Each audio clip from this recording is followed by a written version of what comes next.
कि संभल की घटना नहीं थी, ये बहुत बड़ी साजिश और षड्यंत्र था। जो खोदने वाले लोग हैं वो रुकने वाले नहीं हैं। अभी हाल ही में इन्होंने आगरा में भी एक एएसआई की संरक्षित बिल्डिंग को गिराने का काम किया। और आगरा में जब जानकारी लोगों को हुई, समाजवादी पार्टी ने अपने तमाम प्लेटफॉर्म पे जब बात ये उठाई तो न केवल वो प्रोटेक्टेड बिल्डिंग को रोका गया, बल्कि जो तोड़ना चाहता था उसके पीछे टीम लगा करके भेज दिया गया है। सुनने में आए वो आगरा से फरार है, लेकिन जो जानकारी मिल रही है, जानकारी है कि विक्रमादित्य और कालिदास के आसपास ही कहीं वो है। जो सोचिए, एएसआई की प्रोटेक्टेड बिल्डिंग को तोड़ रहा था ठेकेदार, वो अधिकारियों से मिलकर के कोई कारोबार बड़ा करना चाहता था, वही वहां से फरार है। लेकिन यही विक्रमादित्य मार्ग और कालिदास मार्ग के आसपास कहीं छिपा हुआ है। आप में से बेहतर जानते होंगे वो कहां छिपा होगा। हम लोग चाहते थे कि संभल में डेलीगेशन जाए और संभल में जो कुछ हुआ है उसकी सच्चाई जनता के सामने आए।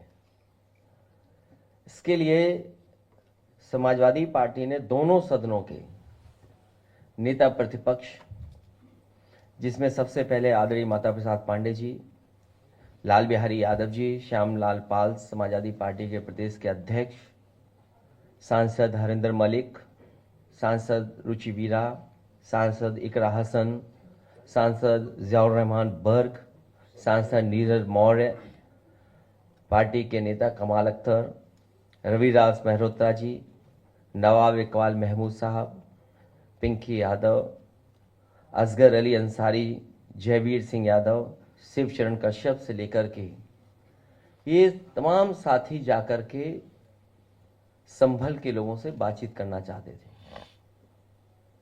सरकार ने पाबंदी लगा दी। ये लोग दिल्ली से लखनऊ से जाने के लिए तैयार हुए, पुलिस प्रशासन ने उन्हें नहीं जाने दिया। जब दूसरी बार गए तो वही प्रशासन और शासन ने जाने दिया। तो ये बात समझ में नहीं आती कि आखिरकार सरकार क्या छिपाना चाहती थी, जिसकी वजह से डेलीगेशन को नहीं जाने दे रहे थे। और लगातार जिस तरह की कार्रवाई हो रही है कि वहां पर लोगों के ऊपर दबाव बनाना, लोगों के ऊपर झूठे मुकदमे लगाना, बड़ी संख्या में जिनका निर्दोष लोग हैं जो, उन पर झूठे मुकदमे लगाए गए। और जो कुछ ये हुआ है घटना, ये पूरी घटना सरकार ने कराई है, अधिकारियों के माध्यम से कराई है। जो घटनाक्रम है, आखिरकार इतनी जल्दी क्या थी सर्वे को लेकर के? जब आपके पास प्लेसेस ऑफ वर्शिप एक्ट है 1991, उसके तहत आप सर्वे नहीं कर सकते हैं। लेकिन सरकार और अधिकारियों ने जानबूझ करके एक सोची समझी रणनीति और साजिश के तहत उन्होंने ये काम किया। और जिन लोगों की जान गई है, ये दंगा नहीं है, ये प्रशासन की गोली से गई है जान। गोली अगर कहीं से चली है तो प्रशासन ने चलाई है। आज भी कोई सच्चाई नहीं जानता है कि आखिरकार जिलाधिकारी या वहां के बहुत सारे वरिष्ठ अधिकारी उन पर दबाव क्या है, किस कारण ये इस तरीके का काम कर रहे हैं जो अनडेमोक्रेटिक है, अनकॉन्स्टिट्यूशनल है। जहां पर अभी भी कार्रवाई चल रही है, पार्टी के लोगों को निशाना बनाना, वहां जो लोग जेल चले गए, जब उनकी कहानी सुनने को मिलती है, इतनी अन्याय की कल्पना कोई नहीं कर सकता जो उनके साथ हुआ है। उनके शरीर पर चोट है और इतनी चोट है जिसकी हम और आप बता भी नहीं सकते हैं। पूरा शरीर काला कर दिया, बहुत पीटा है, इतना पीटा कि जान चली जाती, और उन पर दबाव बना रहे हैं कि जैसा प्रशासन चाहता है वैसे बयान दीजिए आप। जब हमारी पार्टी के विधायक और लोग गए मिलने तो उसके बाद सस्पेंशन हो गया अधिकारियों का,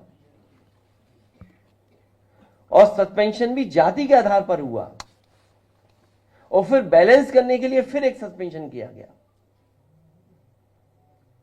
ये कहां की सरकार है? जो सरकार में बैठे हैं ये भाईचारा के पक्ष में नहीं है,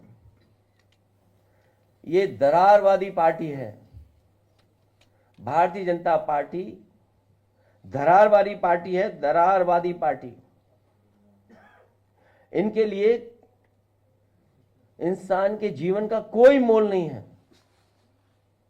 क्योंकि उसी से वो राजनीति करना चाहते हैं, उसी से राजनीतिक लाभ लेना चाहते हैं।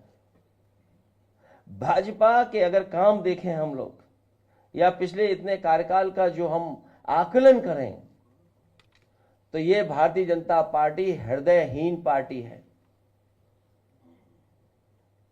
इतनी घटनाएं होने के बाद भी कोई सिंपैथी नहीं किसी के लिए, और उत्तर प्रदेश में कोई एक घटना नहीं हो रही है, लगातार होती जा रही हैं। जिले उठा करके देख लीजिए किस तरह की घटनाएं हो रही हैं। और तब जब ये नारा लगाते थे कि जीरो टॉलरेंस है, जीरो टॉलरेंस की सरकार है, इस सरकार में न्याय मिलना और न्याय के साथ साथ लोगों की सुनवाई हो, इस सरकार में कहीं दिखता नहीं है सुनवाई भी। भाजपा सरकार के दो पड़ले हैं, एक है पीडीए के खिलाफ अन्याय और दूसरा है भ्रष्टाचार। अन्याय तो हम लोग आप लोग जानते ही हैं, और भ्रष्टाचार को लेकर के तो अब तो चर्चाएं आम हो गई हैं। उन्हीं के अपने लोग भ्रष्टाचार के किस सीमा तक एक दूसरे पर आरोप लगा रहे हैं।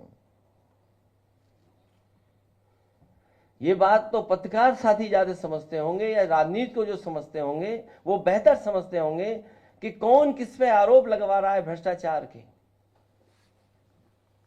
लखनऊ वाले दिल्ली पर और दिल्ली वाले लखनऊ पर लगवा रहे हैं। भाजपा सरकार के दो पड़ले हैं, एक है पीडीए के खिलाफ अन्याय और दूसरा है भ्रष्टाचार। इन दोनों में कभी एक पड़ला ऊपर हो जाता है तो कभी दूसरा। इसी डिसबैलेंस को छुपाने के लिए संभल जैसी साजिश की गई है। और जो इलेक्शन में लूट हुई थी कुंदरकी में, मीरापुर में,